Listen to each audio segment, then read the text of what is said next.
Pagsisikapan na po namin kumain ng gulay palagi. Mahalaga po ang palaging pagkain nito. O, kaya huwag niyong sasabihin ayaw niyo ng gulay, ha? Opo, Kuya Eric. Okay, Bible story naman tayo. Sige po, Kuya Eric. Okay. Kahapon ay natunghayan natin ang tungkol sa pagbibili ng Panginoon kay Moises at ang pagpili ng Panginoon ng magiging kahalili ni Moises. Inuutos po ng Panginoon kay Moises na sumampa po siya sa bundok para makita niya po ang lupaing pinangako sa kanya ng Panginoon, pati na po sa mga anak ni Israel. At binigyan po ni Moises si Josue ng karapatan upang siya'y pakinggan ng mga anak ni Israel ayon pa din po sa bilin ng Panginoon. At pagkatapos nga ng mga bagay na iyon, ang Panginoon ay nag-utos kay Moises bago siya mamatay. Ito, basahin natin ang nakasulat sa Aklat ng Bilang sa 31:1-12. At sinalita ng Panginoon kay Moises na sinasabi, "Ipanghiganti mo ang mga anak ni Israel sa mga Madyanita. Pagkatapos nito ay malalakip ka sa iyong bayan." At sinalita ni Moises sa bayan na sinasabi, "Magsipagsakbat kayong mga lalaki na humanda sa pakikibaka upang magsiyaon sila laban sa Madyan, upang isagawa ang paghihiganti ng Panginoon sa Madyan. Sa bawat lipi ay 1,000 sa lahat ng mga lipi ng Israel ang susuguin ninyo sa pakikibaka." Sa gayoy sinugo sa libu-libong Israelita ang 1,000 sa bawat lipi na 12,000 hanggang nasasakbatan sa pakikibaka. At sinugo sila ni Moises sa pakikibaka, 1,000 sa bawat lipi. Sila at si Pinees na anak ni Eleazar na saserdote sa pakikibaka at may mga pakakak na panghudyat sa kanyang kamay. At binaka nila ang Madyan, gaya ng iniutos ng Panginoon kay Moises, at kanilang pinatay ang bawat lalaki. At pinatay nila ang mga hari sa Madyan na kasama ng mga napatay, si Evi, at si Resem, at si Zur, at si Hur, at si Reba, 5 hari sa Madyan. Si Balaaman na anak ni Beor ay kanilang pinatay ng tabak. At binihag ng mga anak ng Israel ang mga babae sa Madyan at ang kanilang mga bata, at ang lahat nilang mga hayop, at ang lahat nilang mga kawan, at ang lahat nilang pag-aari ay kanilang sinamsam, at ang lahat nilang mga bayan sa mga dakong kanilang tinatahanan, at ang lahat nilang mga tolda ay kanilang sinunog sa apoy. At kanilang dinala ang lahat ng kanilang nakuha, at ang lahat ng kanilang nasamsam, maging sa tao at maging sa hayop. At kanilang dinala ang mga bihag, ang nasamsam at ang nahuli kay Moises at kay Eleazar na saserdote, at sa kapisanan ng mga anak ng Israel na nasa kampamento sa mga kapatagan ng Moab na nasa tabi ng Jordan sa Jericho.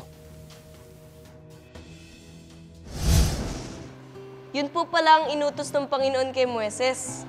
Ang pakikipaglaban nila sa Madyanita at upang gantihan ng mga ito. At sila po ay nanalo sa kanilang pakikipaglaban, na natiling ang Panginoon po ay nasa kanila. At bukas, God willing, abangan nyo kaming muli dahil matutunghayan natin ang tungkol sa pagbibili ni Moises kay Josue at sa Israel. At bilang paghahanda na rin sa kanyang kahalili na si Josue. Kaya't magkita-kita tayo uli bukas. Ang pagkain ng gulay ay mahalaga sa ating kalusugan. Nagbibigay ito ng sapat na sustansya na hindi natin makukuha sa ibang pagkain. Tama. Kids, naalala nyo ba yung istorya tungkol kay Daniel? Opo, naalala po namin. O, di ba yun nga yung humingi sila ng gulay bilang kanilang pinakapagkain? At pagkatapos nga ng 10 araw, nakita na sila ay matataba at magaganda ang kanilang muka. At ito ay dahil sa pagkain ng gulay. Mabuti basahin natin na nakasulat sa Aklat ng Daniel sa 1:12-15. Ipinamamanhik ko sa iyo na subukin mo ang iyong mga lingkod na 10 araw at bigyan kami ng mga gulay na makain at tubig na mainom.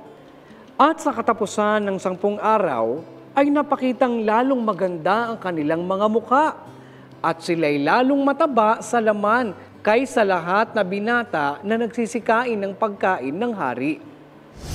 Bukod sa gulay at prutas na ating kinakain, ano pa ang kinakain o iniinom nyo para maging malakas at malusog? Umiinom din ba kayo ng mga food supplements para madagdagan ng sustansya sa inyong katawan? Yan ang pag-aaralan natin bukas kung loloobin ng Diyos. Aalamin natin kung ano ang advantages at disadvantages ng pag-inom ng food supplement.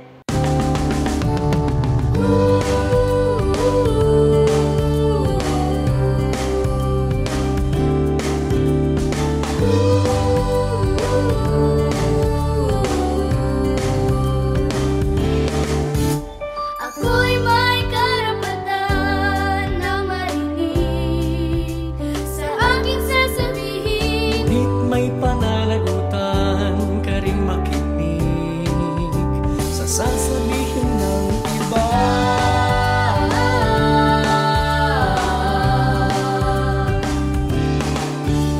Ako'y may karapatan sa edukasyon upang maglumaking Pero dapat naman na ika'y magsikap sa iyong pag-aaral.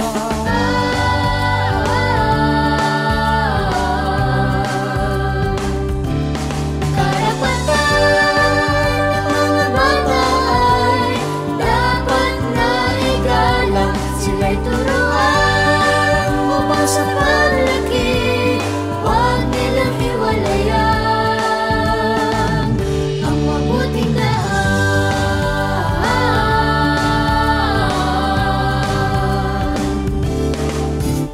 Ako'y may karapatan mabuhay at maglaro sa malinis na paligid. Kaya naman dapat lang na ika'y tumulong na ingatan ng kapaligiran.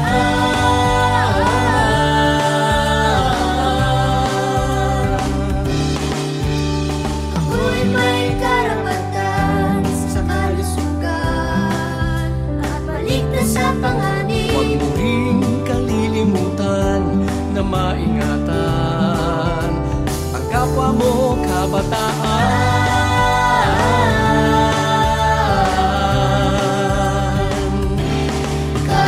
Karapatan ng mga bata ay dapat na igalang. Sila'y turuan upang sa paglaki huwag nilang hiwalayan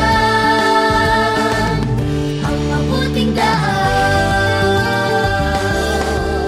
Pagmamahal at paggalang sa kapwa'y tungkulin natin. Kahit bata ka man, kahit bata pa man.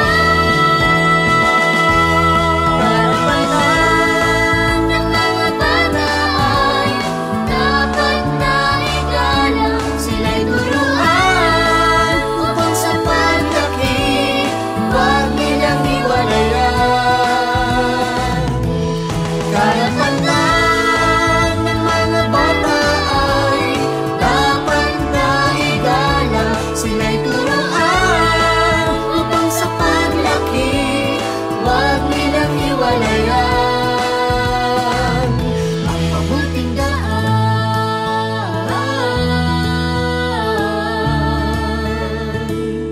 Ang mabuting daan.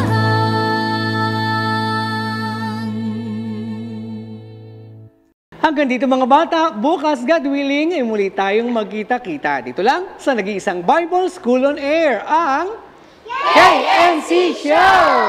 KNC Show, will teach us while we grow. Sa tulong ng ating Diyos Ama, isipan ay magliliwanag. The KNC Show, will teach us while we grow. Sa tulong ng ating Diyos Ama, isipan ay magliliwanag na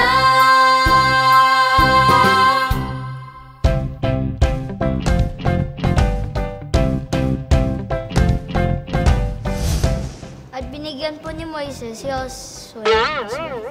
At bilang paghahanda na rin sa magiging kahalilin niya na si Josue. Nagbibigay ito ng sapat na sustansya na hindi natin nakukuha sa... Mahalaga po ang palaging pagkain nito. Kaya huwag niyong At ang lahat ng yan ay sa pag...